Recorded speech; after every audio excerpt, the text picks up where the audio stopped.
She gave the neighbor her password and lost everything. You can turn the internet off. Suspicion doesn't have a switch. Wi-Fi password. St. Paul, late winter. Snow sat in heavy gray ridges along the curb. Neighbors passed without hello, just the squeak of boots in the morning air. Sarah opened the door with a mug of coffee and the bell rang. New neighbor on the stoop. Puffer coat, jeans, a grocery sack. Smile a little too wide like it had been glued on. Neighbor, he said, I've got a fix I can't fix. Internet's not hooked up yet. Work's stuck. Could you spot me a password? He spoke fast like he'd rehearsed it. Sarah remembered 10 years back she'd lent a friend money for 2 weeks, then spent 6 months patching the hole. Since then, she treated favors like open flames. But this was only a Wi-Fi password. He added, couple days. In his voice it sounded like forever. Sarah went to the kitchen. In the drawer, a paper slip with the password, numbers, and the kids' names braided together. Her husband's handwriting, old, already fading. She held it longer than she needed. The thought crossed, what if it goes like last time? Saying no was harder than handing over paper. Just for a bit, she said. He thanked her too loudly. From his pocket, he pulled a small notebook filled with other people's Wi-Fi, many crossed out. He wrote hers into a column labeled Lucky Codes. I collect them, he said, for luck. He left a drift of cheap cologne behind. Sarah watched from the window. His steps were quick and certain, like he'd just done her the favor. That evening, the router blinked more than usual. Sarah clocked it with the corner of her eye and let it pass. Internet worked. Her husband turned on the TV, yawned. Outside, the snow squeaked, same as always. She didn't know yet that this neighborly favor was the opening note. A slip of paper traded between coffee and snow would turn into a collapse. By morning, the internet moved like syrup. Pages lagged, videos froze at second 2. Sarah filed it under routine outage. This neighborhood went down before. By evening, the router blinked red, though the manual promised there was no red. A letter waited in the mailbox. Company logo, official tone. Your IP has been observed engaging in activity contrary to the principles of a digital environment of integrity. Repetition will result in sanctions. The phrase digital environment sat in quotation marks, like even the author doubted it. Sarah read it 3 times. It felt less like a fine, more like a pamphlet on morals.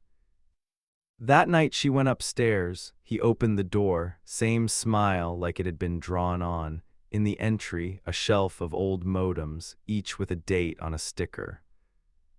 Your internet acting funny? Sarah asked, holding out the letter.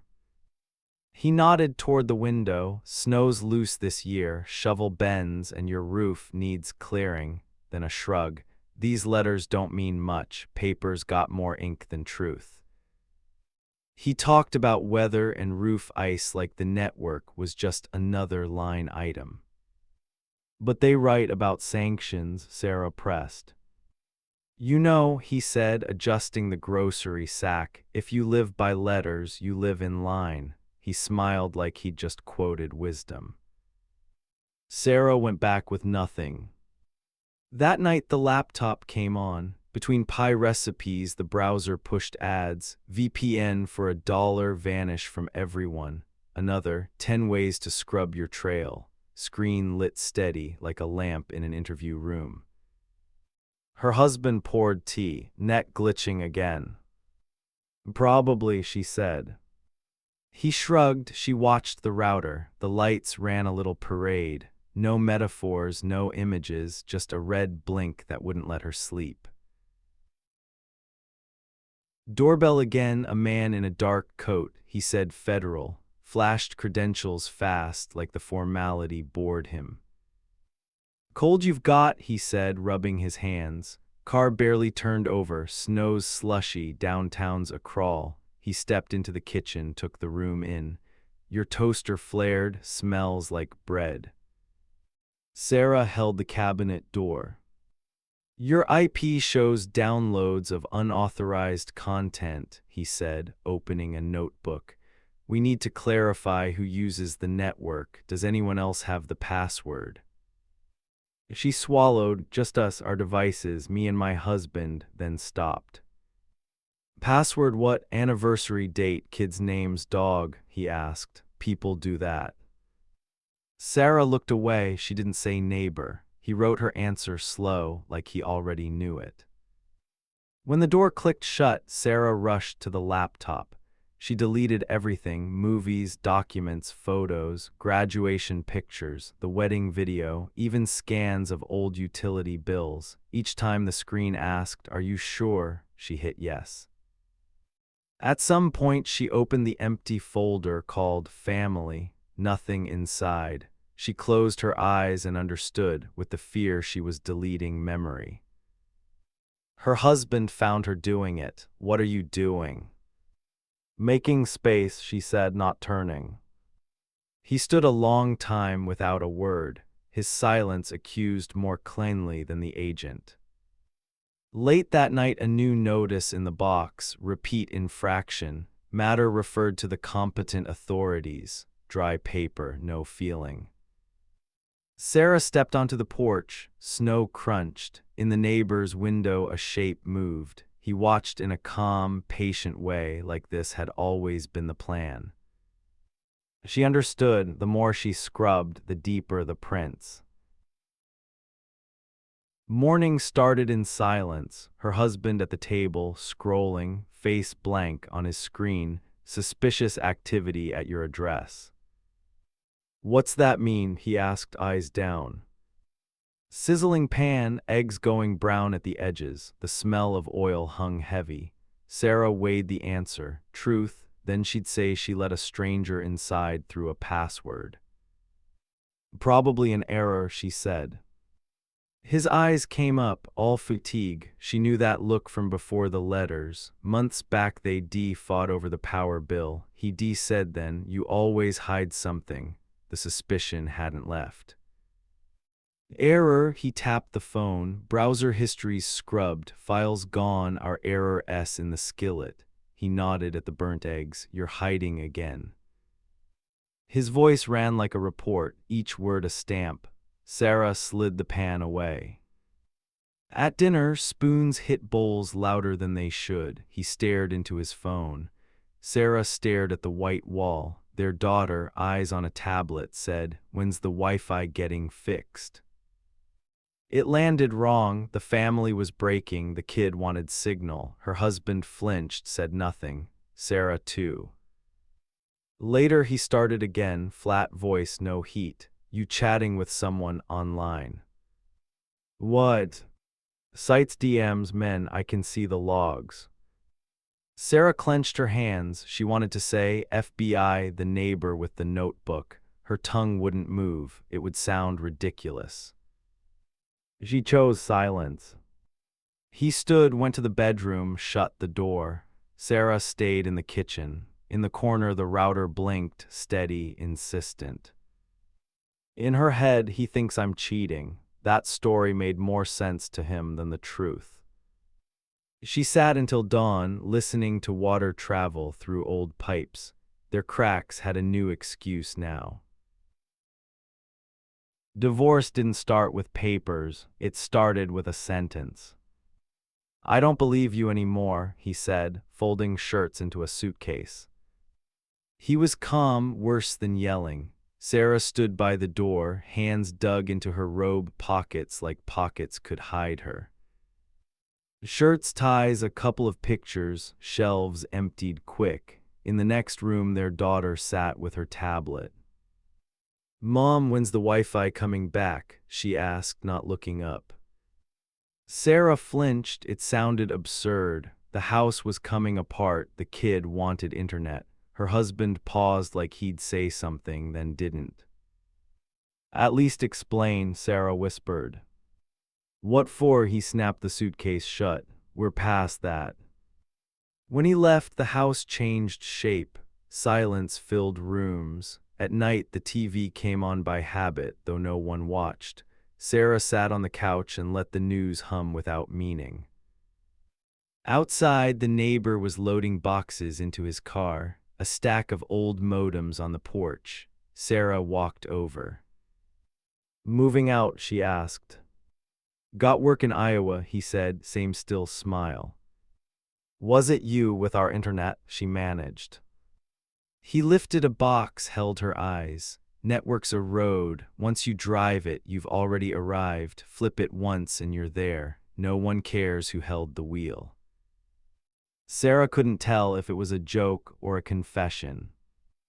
Car door thumped, engine noise dissolved into the dark. The neighbor was gone like he'd never lived there. She sat in the kitchen that night. Router blinked, same signal, same pace. In her head, I don't believe you anymore. She picked up the phone, put it down. No answer was coming. 7 years in this house, and now it belonged to no one. It started with a password. It ended with walls. A letter with a seal. Inside, your IP has been entered into the registry of persons of interest. Await further notices. No name, no number, just a barcode. She held it like a verdict. Next day her card failed at the store. The cashier smiled too tight. Maybe try cash. The line hummed behind her. Eyes stayed a little too long. At work, a coworker passed without hello. Another pretended not to see her by the copier. Sarah caught herself speaking faster and softer, as if speed could make her disappear. The woman down the block, usually chatty, nodded and turned away. Sarah understood. Her name was now a topic at other people's tables. She spotted a camera on the eaves across the street. Small black dot above a door, always aimed her way. Invisible in daylight, bright at dusk. Phone call that night, voice even, no color. We will continue observation. Do not leave town without notice. Sarah didn't ask who. Questions were useless. She stepped into the yard. Snow was melting into dirty puddles. Faces flashed in neighbors' windows and vanished. On her own street, she felt foreign. Back inside, she shut the lights and sat at the kitchen table. The router blinked in the corner. She counted the flashes, lost count, started over. Every small thing looked like evidence now. A pack of cigarettes, an empty mug, a clean hard drive. The house no longer felt owned. It felt examined. And the worst of it, that feeling didn't come from law. It came from inside. Fear didn't just haunt her. It convicted her. The house stood hollow, doors open, shelves bare, dust in the living room air. Sarah at the kitchen table. An ashtray, a pack of cigarettes, the router in the corner. She opened the laptop, white light, no files. In the search bar, she typed her own name. Results returned articles on surveillance, advice from lawyers, forum threads. She opened one, read a couple lines, closed it, no use. Phone face down, no calls. Yesterday a spam about fast coverage, today nothing. She scrolled contacts. Half the entries had no photos, some were gone. Across the street, the neighbor's house sat with shutters closed. Tire tracks in the drive were already filled in by fresh snow. It looked like no one had ever lived there. She tried to recall the password she'd written on that paper. Numbers and letters wouldn't line up. Memory balked. She tried a few combinations, failed each time. On the fridge, a calendar, last mark, March. Page never turned. On the shelf, empty frames. She lit a cigarette, smoke rose, settled. The router winked in the corner. By day the light hardly showed. At night it shouted. Sarah watched it, counted again, lost count, began again. She walked over and pressed the power button. The indicator went dark. A second later, it lit back up. Sarah returned to her chair. Nothing happened in the house. The router kept blinking.